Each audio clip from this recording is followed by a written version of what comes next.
about the boycott, divestment, sanctions campaign as a measure, as a means of education. A means of education for all of us, a means of education for Palestinians, for Israelis, for that abstract phenomenon called the international community, and a means of education in particular for the media. First of all, and presumably the emphasis on education is why we are here.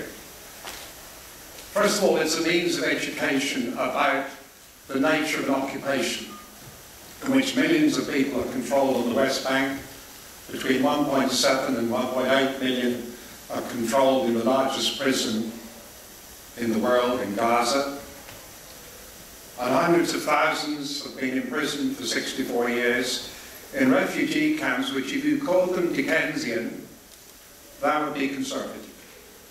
There is something out of the Middle Ages. Now, I presume most of the people here come from comfortable homes and relatively privileged families. The demographics of Sydney University, who goes, with a few exceptions, suggest that. So I want you to be brave enough to think reflectively about the conditions you experience and the conditions of occupation for those millions that I've just referred to. It's also a system, the BES campaign, a means of education about this word apartheid, which Suzanne described when we began. Nothing very exceptional about it, really, although I gather some people get a bit hot under the collar about its use. It means separation of a people. It means discrimination and domination on the basis of race. You'd only have to spend 5 minutes in any town on the West Bank to be convinced of the merits of the term apartheid being used to describe what happens. We're also going to be talking about an education about human rights, about universal human rights, and in particular about the Geneva Conventions. That Convention number 4, which says that there shall be humanitarian protection for civilians in time of war, and that military organisations are forbidden by international law to wage full war against civilians, even though there's a very deliberate attempt in Israel to rewrite international law to blur the distinction between civilians and military. The point about human rights related to academic freedom is pertinent right at this moment because there is an industrial dispute on the campus of the University of Sydney. And the union is trying to defend its academic freedom, defend its jobs, defend its interests, and defend the spirit of a great university. And luckily, they experience, for the most part, universal human rights. They are able to protest, they are able to move around anywhere, they are able to write, they are able to take on the authority of the university without any fear of retribution.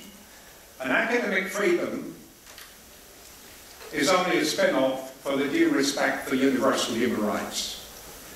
That really brings me to the second part of what I'm going to talk about, because I've been given the task of saying something briefly about academic freedom and whether boycotting Israeli institutions will infringe their academic freedom.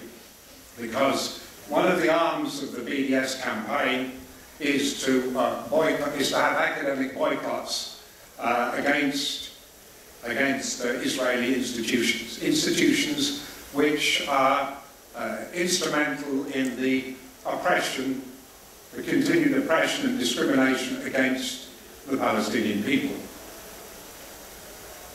3 years ago to the day, almost, John Docker and his son Ned Curtis, John from Sydney University, Ned from the ANU, established a principle about academic freedom for all Palestinians and Israeli academics in that part of the world. That they should all be free, all the academics should be free to pursue their studies, and their students should also be free. But of course there is no such thing as academic freedom for the Palestinian students. And since Since that 3 years ago that John and Ned wrote that principled bravely, I think, in Australia, and I hope it's going to have, as following this sort of meeting, echoes across all sorts of campuses. As far as we can tell, no Israeli institution has ever protested, no Israeli academic institution has protested against the oppression of their fellow academic colleagues in Palestinian tertiary institutions. There was one brave attempt by 3 academics from Tel Aviv and 2 from the Hebrew University to survey 9,000 academics across Israel to see whether they would sign a petition demanding, in a modest way, human rights for all people involved in academic studies and academic teaching and academic research. Apart from the usual derision, which you always get when you try to speak even modestly about justice on this issue, that is a shame. They only received just over 400 responses in support. That's a little over 4%. Before I start to be critical of that, I do wonder if we were to have a similar survey of academics in our university here across the road at UNSW or down the road at University of Technology, what sort of support we produce. I assume a great deal more than 4%. The promotion of the boycott of academic institutions is really grounded on the basis that Israeli academics and institutions deliberately take part, some of them perhaps unwittingly, in the continued oppression and the continued support of the apparatus of the Israeli state, in particular in the way they tailor the curriculum for the military and for security organisations. 2 brave universities in Canada, McGill and Concordia, have stopped their association with, for example, with the Technion University of Israel. This is just merely one example of what may be able to happen as a result of this academic boycott. This is one example I'll give, perhaps only one, in order to make the evening run along. They were previously in association with the Technion University, whose work was largely consumed with the company, the arms manufacturer Elbit, one of whose jobs before the boycott, before Concordia and Montreal stopped being associated with them, was to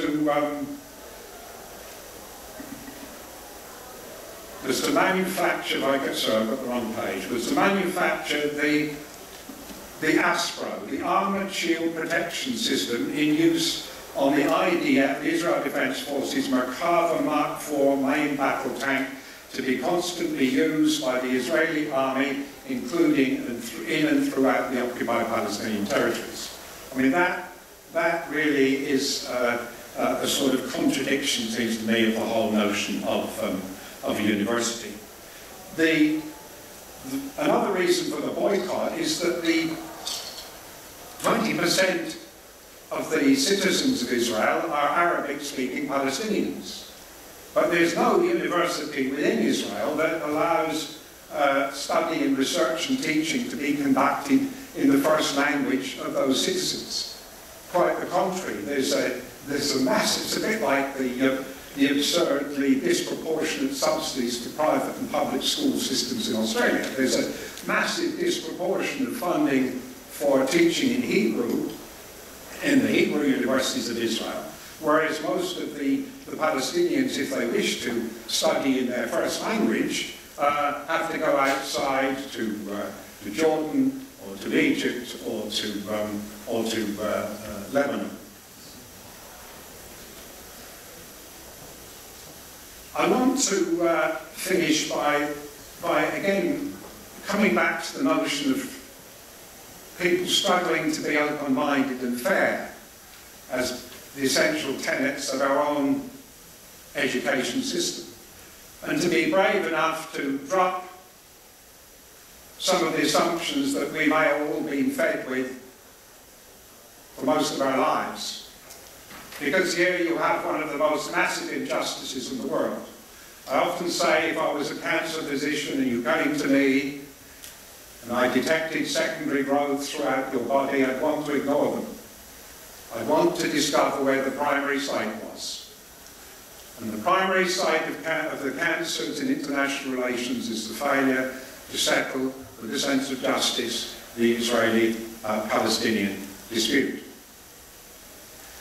I want to also, because the language we use is important, it affects whether you hear, whether you listen, whether you reject even before, almost before you hear. I want to introduce the notion of restorative justice, which is quite common in the administration of justice when we want to avoid the usual penal response of sparing the rod and spoiling the child, or the usual notion that goes around that the greater the punishment, the more effective in the penal system. Restorative justice. It's about dialogue between victims and offenders and whole communities, and I think that was implied by many of the quotes that Antony used. It also, thank goodness, carries with it the important process of healing. I was struck in our conversations recently with the very dignified mayor of Bethlehem, who said, I want to live with Israelis who are only just over the wall, but I cannot. Hence the value of dialogue, hence the value of healing.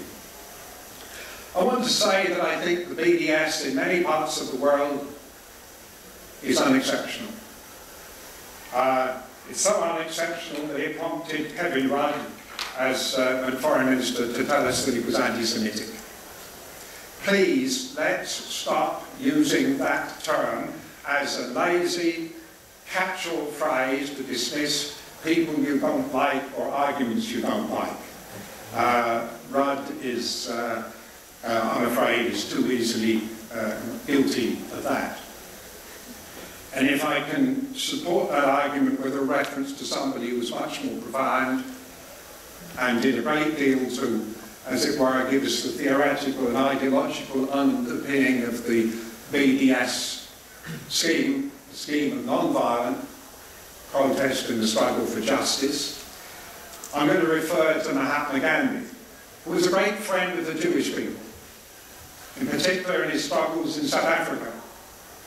But he also said that my friendship and sympathy for what has happened to the Jewish people over centuries does not blind me to the cause of justice.